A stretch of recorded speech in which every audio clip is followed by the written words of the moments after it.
निवेदन करूंगा, बहुत ज्यादा यदि आपको कर्जा हो गया है, बहुत ज्यादा कर्जा हो गया और वो कर्जा चूक ही नहीं रहा, तो थोड़े दिन बड़ के पेड़ के नीचे आप बटकेश्वर महादेव के लिए 1 लोटा पानी, उसमें थोड़ा सा पिसा हुआ चावल पीस के गला लेना चावल को और पीस लेना, पीस के उस पानी में मिला लेना और मिलाकर उसमें थोड़ी सी हल्दी पीसी हुई डालकर बटकेश्वर महादेव के नाम से बड़ के पेड़ के नीचे अपनी कामना कर कर जो कर्जा हुआ है उस कर्जे का भान देते हुए, स्मरण देते हुए छोड़ दीजिए।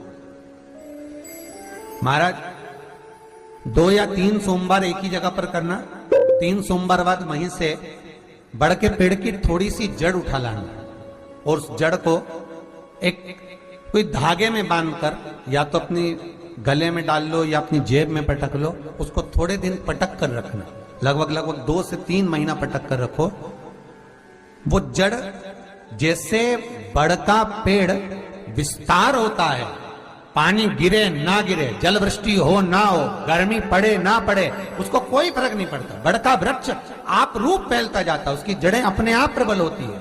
उसी तरह ये बटकेश्वर महादेव कहीं से भी अगर जड़ आपके पास में रखी है 1 महीना 2 महीना 3 महीना तक, तो ये जड़ अपने आप लक्ष्मी को पकड़कर खींच कर लाती है और कर्जे से मुक्त कर दे। बटकेश्वर महादेव का स्मरण सुख का देना है।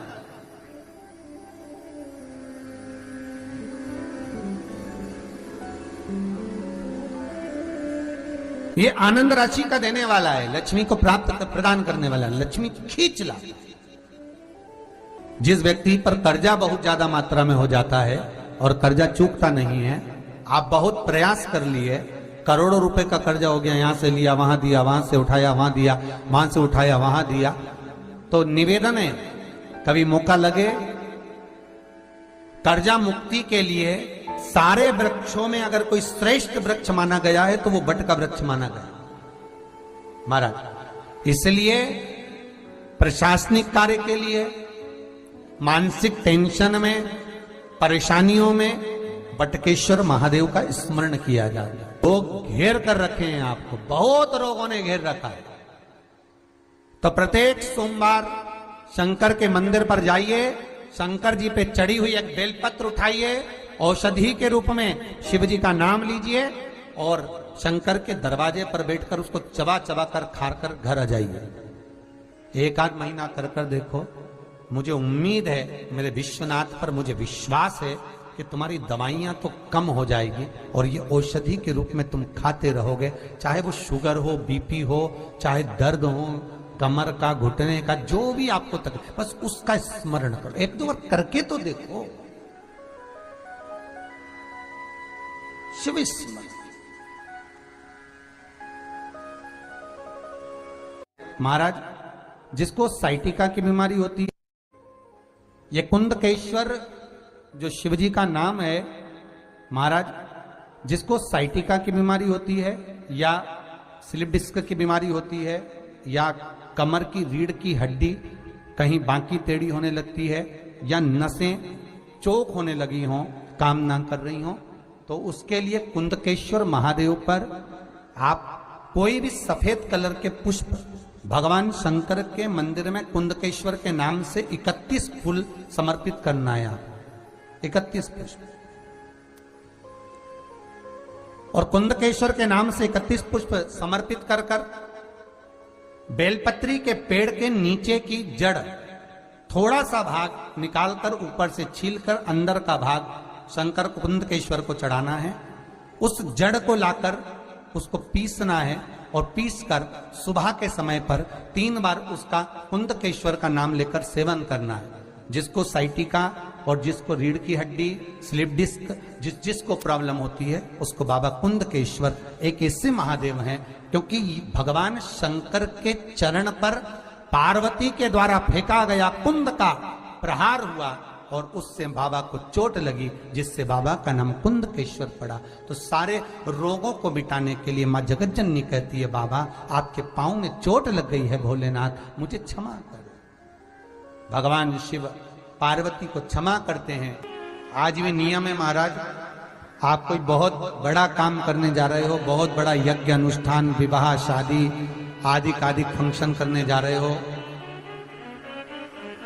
4 दिन 8 दिन के लिए आप घर से बाहर जा रहे हो और आपको लगता है कि घर में ताला कैसे लगाएं, तो निवेदन है एक तांबे के कलश में जल भर लीजिए और जल भरकर उसमें थोड़ी सी काली तिल डाल दीजिए, भूतेश्वर शिव का नाम लेकर। कौन से शिव का? भूतेश्वर, शमशानवासी भूतेश्वर शिव का नाम लेकर काली तिल डाल दीजिए, कलश को प्लेट से ढक दीजिए, घर के किसी भी भाग में उसको रख दीजिए। उसके बाद आप चले जाए। किसी की सामर्थ्यता नहीं है कि उस घर में कोई पांव रखे, किसी की सामर्थ्यता नहीं है। और अगर कोई भूले से पांव भी रख दिया तो 22 दिन या 21 दिन के अंदर उसको, जैसे लोगों को हवा आती है, बस उसको चक्कर आना चालू हो, बाल खोल खोल के घुमा मिलेगा। शास्त्र प्रमाण करता है हमारा भूतेश्वर शिव। ये कलश जो होता है ना, जल का जो पात्र होता है, ये साधारण नहीं होता, सहज नहीं होता महाराज। जैसे आज आप, हनुमान जी ने कहा, नाथ जैसे आज आपने मेरी लाज रखी, रक्षा करी और किसी को आने नहीं दिया, विनती स्वीकार करना, आपका जल पात्र भूतेश्वर के नाम से काली तिल से जहां रखा जाए उस गृह में कोई प्रवेश ना कर पाए।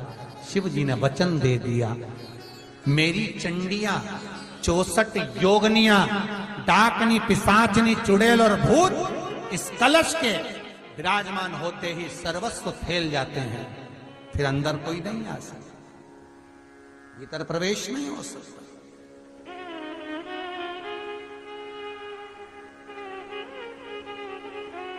भीतर प्रवेशता नहीं। आज भी नियम है महाराज, बहुत ध्यान दीजिएगा। पंचमुखी हनुमान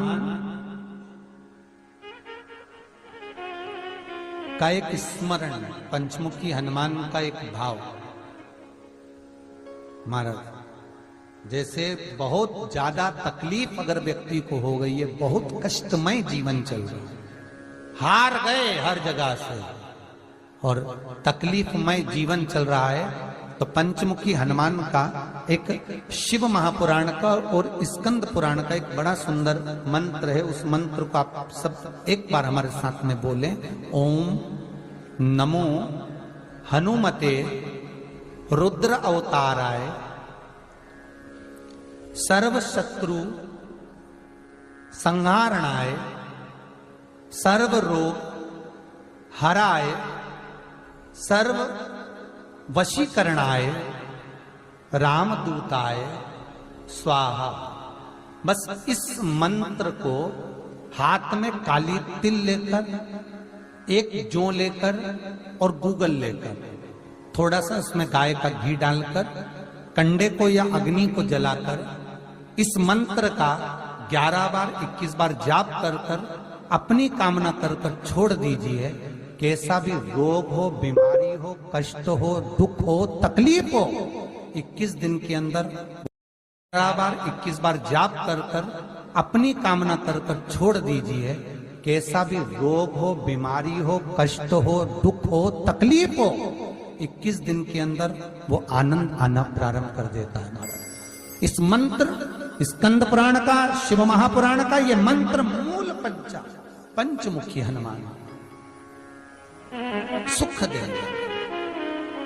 और एक और चीज याद रखिए महाराज, यदि कोई काम के लिए जा रहे हो, कोई व्यापार के लिए जा रहे हो या नौकरी करने के लिए जा रहे हो और लगी नहीं रही, बहुत तकलीफ पा रहे हो, सर्विस ही नहीं लग रही, बहुत कष्टमय हो गया, तो निवेदन करूंगा 5 पीपल के पत्ते पर बेसन के 5 लड्डू घर में बने हुए, गाय के घी के 5 लड्डू रख लो। उस लड्डू के बीचों बीच एक आटे का दिया और उसमें तिल्ली का तेल डालकर इसी मंत्र का प्रयोग कर कर पंचमुखी हनुमान का किसी भी हनुमान के मंदिर में जाकर, दक्षिण मुखी हनुमान के मंदिर में जाकर उसको रख कर आ जाइए। इसके बाद आप उस काम के लिए जाइए, आपका काम सफल हो जाएगा। आपको किसी को नहीं कहना पड़ेगा कि हाथ जोड़ना नहीं पड़ेगा, किसी के पांव नहीं पड़ना पड़ेंगे, तुरंत काम होगा। बस इस मंत्र का स्मरण कर कर पंचमुखी हनुमान का भूतेश्वर जो मंत्र है, वो सुख देने वाला, आनंद देने वाला। सहज नहीं महाराज, सुख की खान है, आनंद की राशि।